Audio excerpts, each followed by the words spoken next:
much for coming here tonight. It's a great crowd and really good to be able to practice my Lao. I haven't spoken Lao in a long time, and so it's great to see a number of Lao people here tonight, and Vietnamese and other community people.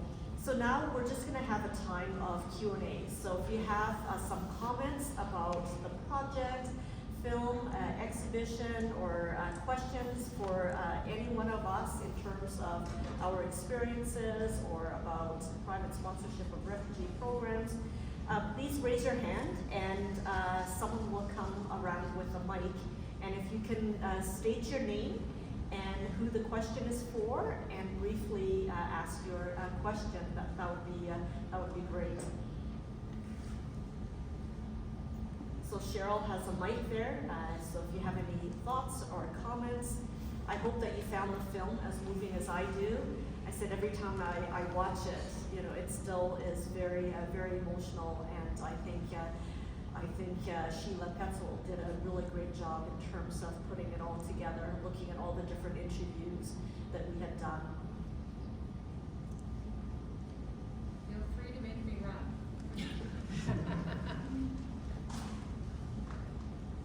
I have one. Hello. Yes, so my name's Kevin. I'm with the Lao Church. I guess this is a question for all of you. How do you think the immigration policies or the process would differ from the 70s as it would today, just culturally? Because I know there's a wave of immigrants coming in now and there is kind of resistance. Do you have any thoughts on that?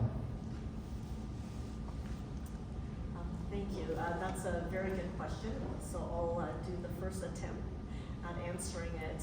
And I think, yes, you know, there is this pushback today in terms of immigrants, refugees, and people from different countries. But I think you also need to remember that in the 70s and 80s, when the Southeast Asian refugees came to Canada, there was not agreement amongst the people here in Canada. And if you looked at the polls back then, it was about 50-50. And so half the people say, we're bringing in too many Southeast Asian refugees, and the other half said, we're not bringing enough. But there was enough people in leadership, as I mentioned earlier, who stepped up and said, no, we are going to do this. We think this is a good thing to do. It's the right thing to do. And we had people in government, we had people in the NGOs and communities who said we wanted to sponsor and we want to resettle refugees here. But there were stories out in the media. I think there was a group that put out an ad in the paper, a full ad, saying, you know, don't bring in any more Southeast Asian refugees, because if you bring one, each person is going to bring thousands more. And people were scared of the communists because we came from countries that were taken over by the different communist parties there. And there was a great concern, but then there was enough people who said, no, this is the right thing to do. We need to do something, and we need to help. And the Mennonite Central Committee, it was one of the first groups who signed that master agreement to privately sponsor refugees. And so, yeah, so there has always been a concern about immigration and refugees.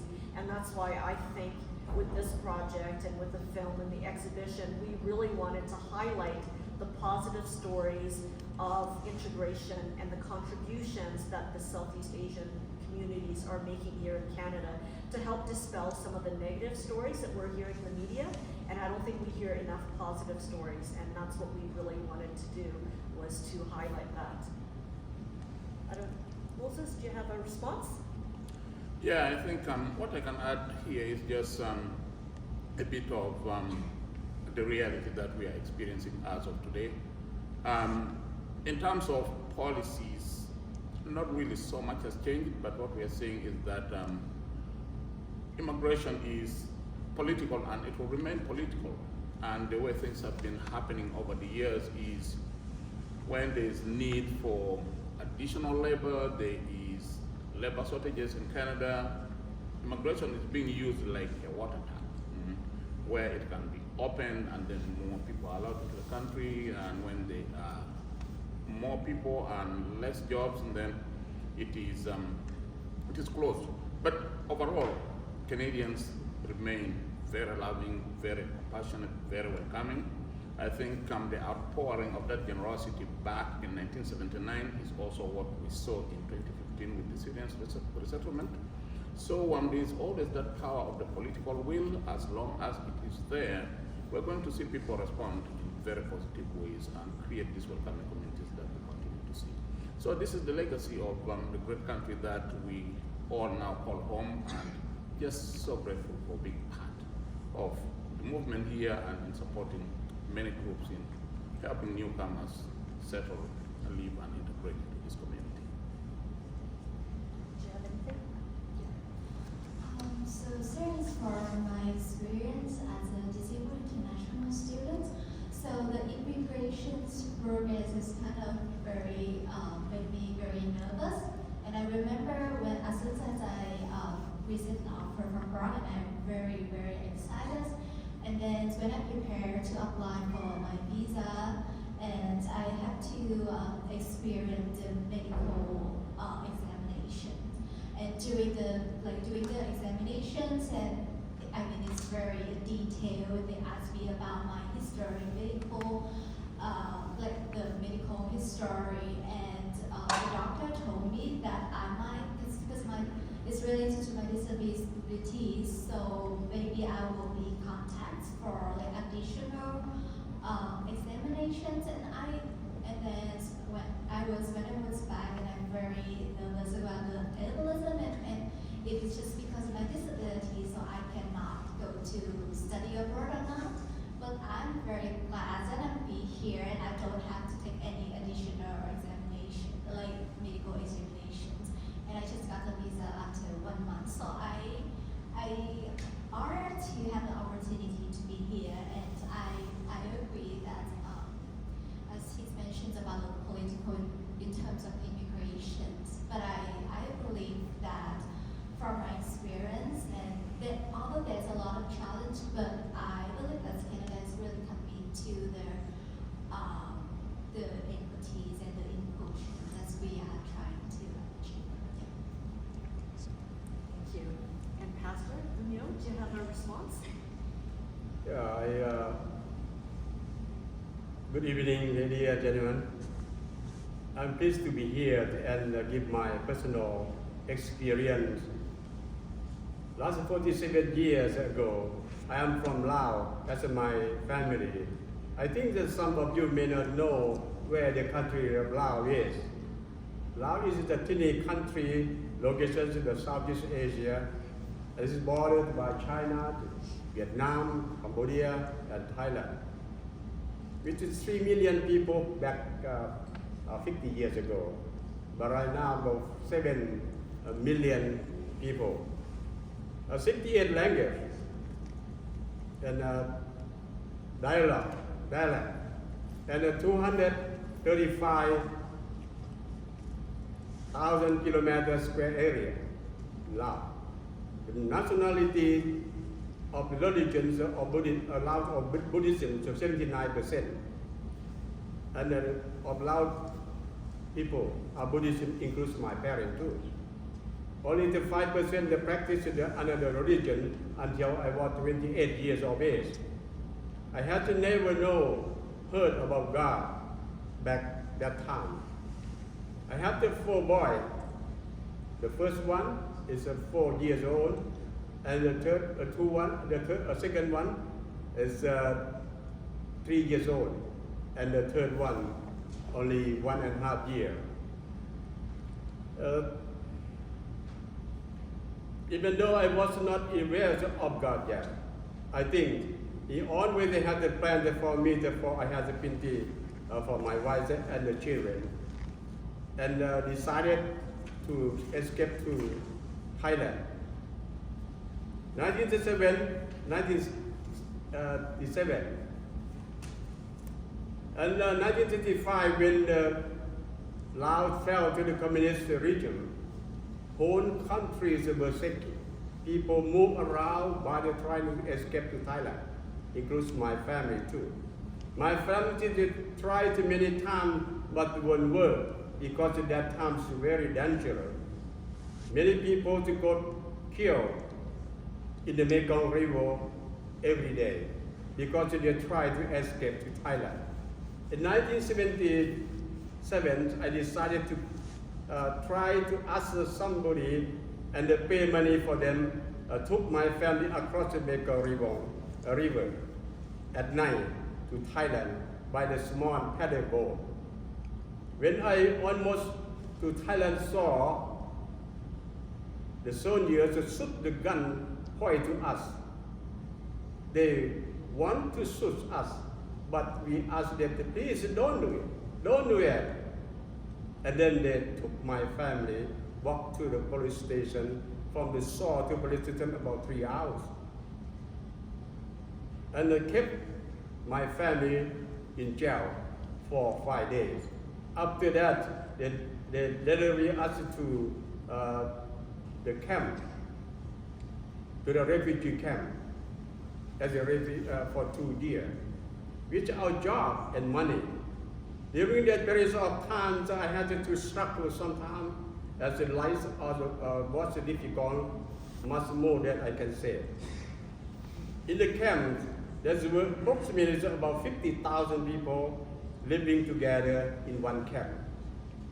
On that time, more than 5 camps in Thailand. About 500,000 people lived there. My family had 1 room to sleep for 5 people. During that time, I tried to make application to go to many countries but to settlement. None of them respond. It was hopeless. My family was increasingly worried. I knew no one from whom I could ask for help. I still did not know God, but considered to pray. In 1979, I had to make application to Canadian Embassy to immigrate to Canada. This time, I was really delighted and thankful to hear from the Canadian Embassy, calling my family to interview. That my family wouldn't be allowed to come to Canada. My family said after 1 month later, first of all, I was anxious about who to go, where I would go and when to pick it up in the airport, because I knew no one here. Soon after I arrived in the Montreal airport, I was told that I would be sponsored by a church. I asked them, what a church? They said the church is the Christian group who opened their arms to welcome you. The next day, I flew to the Hamilton airport about 8 p.m. thinking, how do I know who my sponsor is if they don't come where we're going to sleep? While I was working in the airport building, I saw the sponsor with a big smile and at the door. They approached me, smiled, and asked if we were the Pomeranz family. I proudly said yes. They both said they were church sponsors. The church people who were sponsoring my family from the Grantham Mennonite Brethren Church. I felt good relief and really happy. After the arrival in the sanctuary, we were put in the house where we entered the house at first. It was amazing to find everything that I need and well set up. That's the clothes, appearance, furniture, and food. This made me really surprised. I then recall that I was told they are Christian. They asked me if we would go to church with them on Sunday. I said, of course, yes. On Sunday, they both went to pick me up and to come to church. I can frankly say our loving relative in Christ treats us warmly.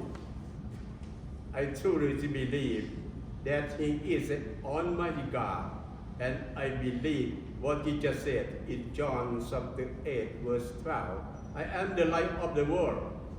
He that follow me shall not walk in the darkness, but shall have the light of life. And also in the John chapter 14, verse 6, I am the way, the truth, and the life. No man come to the Father but by me.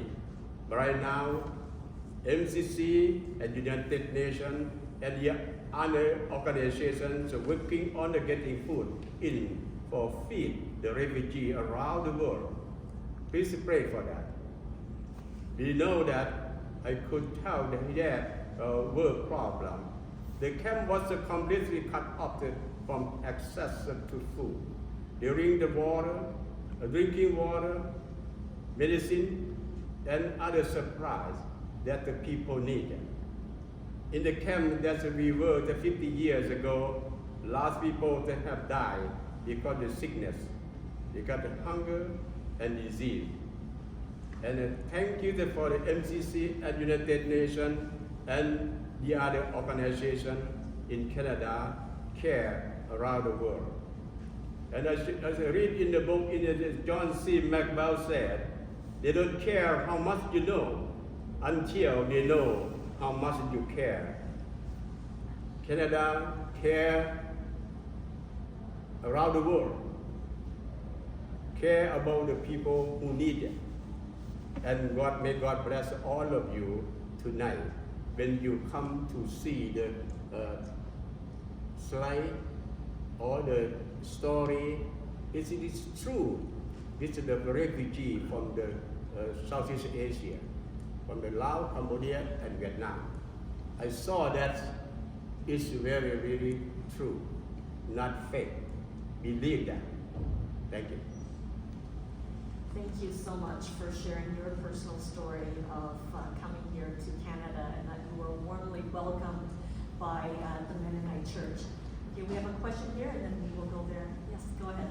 Hi, my name is John Hale, I'm Professor Emeritus at Brock. I have a story for you followed by a question or maybe a suggestion.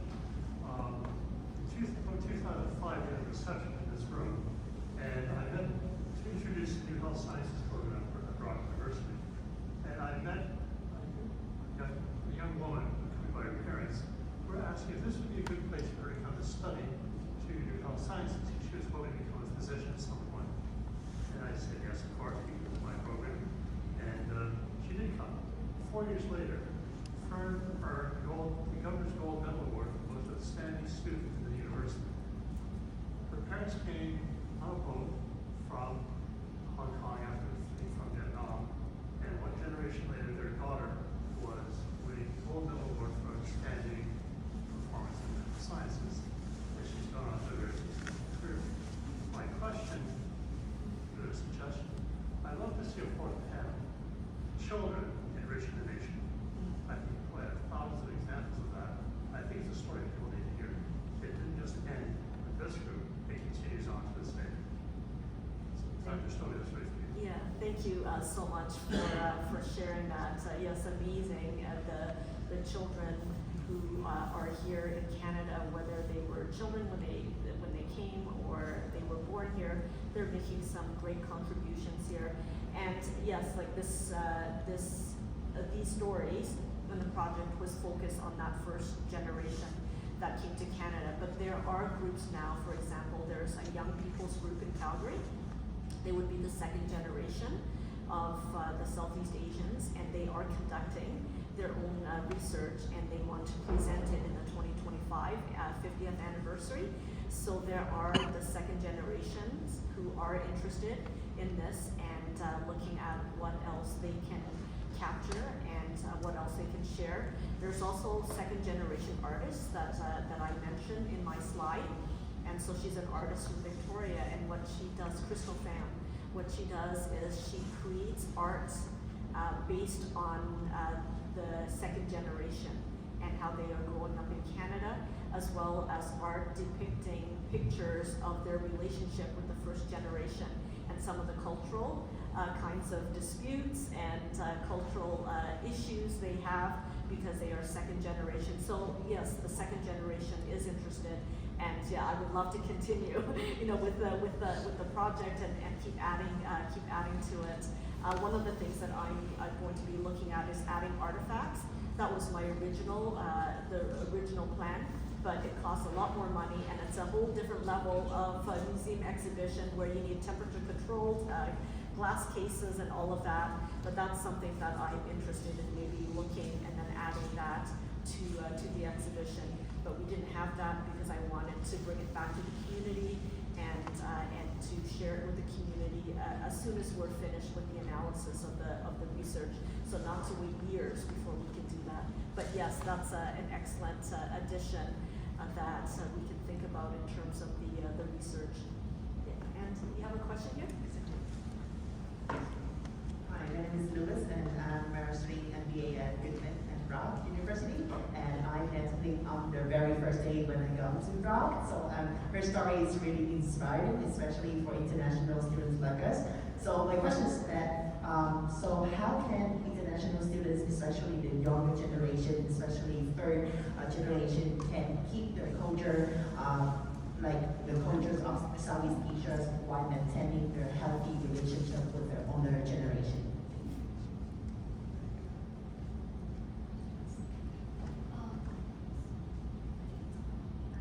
Thank you so much for the questions. And I'm really glad to be international students ambassador. And I think maintaining our regional work is also very important. That and of course, if we are studying here, we have the chance to learn about the new culture, but we also bring our own culture here. And I think that too, like from my experience, I think it's important to learn about the culture here, about the histories here. Because actually, when I first came here, I know about Canada, but it's not about the history. But when I experience, when I join the event at Brock, and I understand more about the history, and we have the upcoming day for the and I know about the meaning of the poppy and the Remember Day. So I think it's really important for us to respect the Canadians' histories, the Canadian histories, but also to me, I still wanted to keep my identity as a Vietnamese and as international. I wanted to keep the original culture that the Vietnamese, and it's still a part of me, and I'm very proud of the identity. And I also feel like when I keep here with my identities, and I also contribute as a part of the culture here, the multicultural as you mentioned. Yeah. Great, thank you so much for that. In Canada, we can identify as Lao Canadian, Vietnamese Canadian, Cambodian Canadian, and which makes it really, really special in terms of our identity, that we can be both in many situations. Are there any other questions? Okay, we'll have a question here.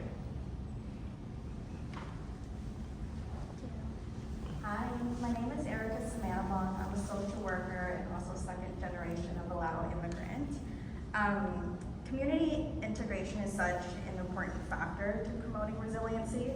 And as someone who wants to keep these stories and the culture and the resiliency in future generations, what would you guys all suggest in integrating into already existing community initiatives in promoting a growing and supporting community?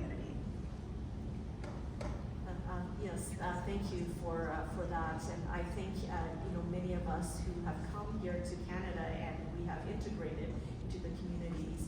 And for example, myself, I've integrated into my Mennonite community. I'm married to a Mennonite, and so I've connected with that community. I am connected to my university community. I teach a refugee and forced migration course, and one of the things that we do is we look at what can we do to assist and help newcomers and to assist and help other communities. And we do it as a class project. Some of our students also go and work at Welcome Place or at MCC or some other organization that works with newcomers and refugees. And so I think it's really encouraging people to get to know, right, other communities around them and befriending them. And I think that's how you really understand where they're coming from. And some of my students said, oh, you know, I grew up in the suburbs. I don't, you know, I never encounter people from other cultures. And so coming to university, then all of a sudden there's many more cultures in the university. So I think, yeah, it's very important for us to also integrate here into Canada, and how can we help grow Canada? How can we contribute to Canada in different ways? And yes, we keep, you know, a part of our other culture, but I think we're also Canadian. And so it's important for us to also integrate here in Canada. Any other response, Moses? Yeah, I think one of the things, of course, for newcomers when they come here is just to realize that, yeah, they are in a new culture, they are in a new place, they are in a setting that will require some adjustment of what they are and what their identity is.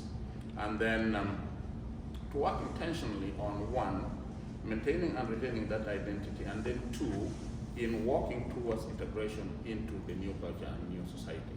It is something that I always say it is a two-way, where of course we lean into learning about the Canadian culture and tradition and ways of life, and then also the Canadians we connect with become interested in learning and wanting to know about our cultural background and how we live, the stories we tell, the food we eat, and even the languages that we speak.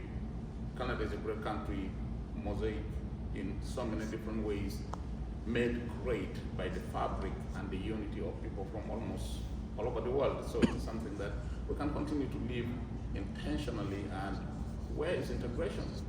I don't know. I think integration is as best as we can all make it as people living in this land. Great, thank you. Do you have anything to add, Pastor? No? Okay. Do you have anything to add? Okay. Okay, I'm just looking at the time, and we have one more question. Okay, we'll do one more question, and I'm looking at the time. Then after that, we'll wrap it up, and I will stay. And if people have questions about the panels, I can still be around. But just in case others need to leave. Okay, one more question. My name is Emily. I work with Microphone Arts. I just wanted to congratulate you and thank you for the wonderful work you did. The documentary is breathtaking. It does such justice in terms of the humanity of the work. So really, really brilliantly done. A couple of suggestions maybe, or questions. We work with newcomers, just like Moses and many of my other colleagues are in the room as well. Did you give some thought to connecting with school boards as well as to adult ESL or curriculum providers to actually embed this particular documentary into curriculum, in particularly in Ontario but across Canada, because you captured a very critical part of history of Canadian history, and I think it's important to give it justice and have all the children learn as well. Yes, thank you for that question, and we are. So we are developing a curriculum for high school and university students, and we're going to offer the curriculum to different school boards.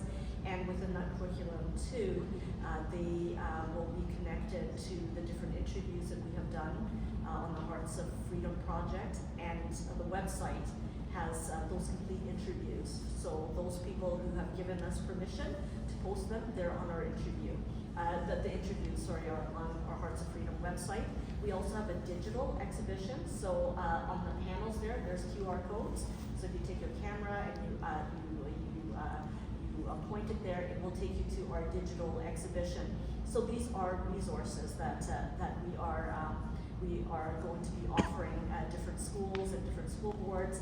And our film is available through McIntyre Media, and so schools can order them and have them be a part of their library. I've had different university professors and schools have asked about that, and I have given them that link.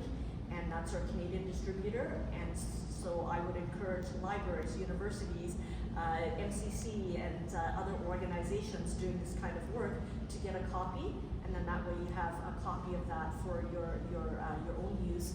And I've just recently got funding to purchase the international rights to the film, because creating a film is very, very expensive, and those CBC and Getty Images and CBC clips cost a lot of money. And so I was just finally able to do that, which means that we can show it in the United States, we can show it in Europe and Asia and other parts of the world. So yes, we are trying to offer these kinds of resources, and our website is a great resource as well. Thank you. Okay, so thank you so much, and I don't know if you want to close the evening. Yeah, I'll just say thank you to you folks this evening for being here. Dr. Sohi, I just want to mention that, as Dr. Sohi has mentioned, feel free to take a look at the exhibit over there. Also, feel free to interact with some of the stations over here of our partners. We're grateful for our partners for being here. And there will be a QR code up on the screen here for this evening. If you would like to submit, we'd love if you could submit response to the survey that would be connected to that QR code as well. So thanks for being here this evening. And Moses, you have one more vacancy? Yeah.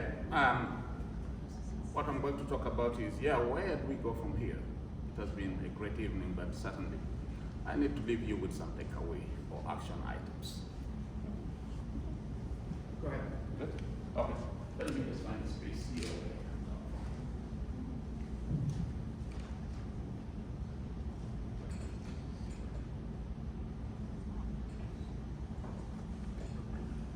All right. Again, just a great evening, and I'm so thankful to be part of this event. I'll just begin by asking a question. What was the number of people who were displaced around the world in the late 70s? Can anybody take a guess? All right. 1 minute? 11,000? Not a bad guess. Not so bad, but there were 9 million. What is the number of displaced people now, as we speak?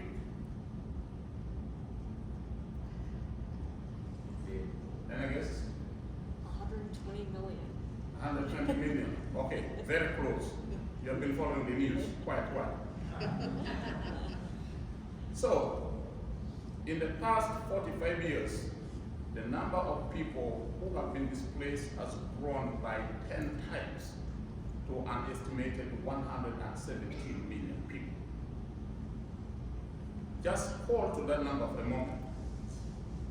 117 million is 3 times the size of the Canadian population. 117 million people forcibly displaced due to persecution, conflict, violence, human rights abuses, and events seriously disturbing public order. 117 million is all the displaced people around the world. But there are others who have crossed an international border and they become refugees. And according to the United Nations High Commission for Refugees, there are about 43.3 million people who have a well-founded fear of persecution for reasons of race, religion, nationality, membership in a particular social group, outside their country of origin, and cannot return. The largest number of those people are refugees from Afghanistan and Syria, all at 6.4 million people. Looking at the numbers and not knowing the scale of global displacement and the number of people who have crossed into another country and will never be able to go back to their homeland, we here in Canada do have an opportunity. Canadian citizens and permanent residents have this excellent opportunity through the private sponsorship program where you can assist in bringing refugees to Canada. This program has been a solution to thousands of refugees who would otherwise not have been able to make it to Canada if it was not for the efforts of private citizens. The private sponsorship program was first created in Canada, and it is a unique program. Today, the program has helped resettle up to 275,000 refugees, and this includes the refugees from Southeast Asia, as you had as you watched in the movie Passage to Freedom. So the private sponsorship program continues to raise awareness about refugee crisis and encourages sponsorship of refugees through a number of streams. One of the streams that I'm going to be talking about is the blended visa office for refugees. Similar to this program back then in the late 70s, where Canadian officials would interview the refugees overseas and then find sponsors here to match them with. So the blended visa office for the Refugee Refugee Program is a partnership between Immigration, Refugees and Citizenship Canada and refugees and private sponsors. The project is called Blended because it is a cost sharing between the sponsors and the government. The refugees identified under this project have been vetted, and they can come to Canada in as little as 4 months. As a cost-sharing program, the government provides financial support for the first 6 months, and then sponsors cover the remaining 6 months. Those refugees come and they're covered under the Federal Health for their health needs. There are several refugee profiles that need to be matched. Just as we responded to the settlement of the refugees during the Southeast Asian crisis, the blended visa office program makes that possible today. Come, talk to me or visit our space and I'll provide you details about the blended visa office program. In addition to sponsoring refugees, what can we do? You can also engage in supporting newcomers in our community. There are many of them. There are opportunities to volunteer with our partners, like Niagara Folk Arts Multicultural Center, the YMCA. All these organizations are working collaboratively. I cannot say that anymore. Collaboratively in helping newcomers settle and integrate into this community. So I really thank all of you for participating in this event today. I hope that you have been challenged as well as inspired to see what impact we can collectively create when we mobilize our resources to extend compassion to all those who are in need and in the role that they play in shaping the future of the country in which we live. Great privilege to work with you, like Niagara Local Immigration Partnership, Folk Arts Multicultural Center, the YMCA, and Brock University for hosting us here. Brock University has a very special place in my heart. This was my first home when I was settled here from South Sudan in 1992. Went to school here and it has just been great. And hey, my colleague, Emily. So, to conclude, Stephanie, I just thank you so much, the curator of this exhibit. These are very important stories that we need to continue to share and tell. Partnership with Canadian Mariners University has been great.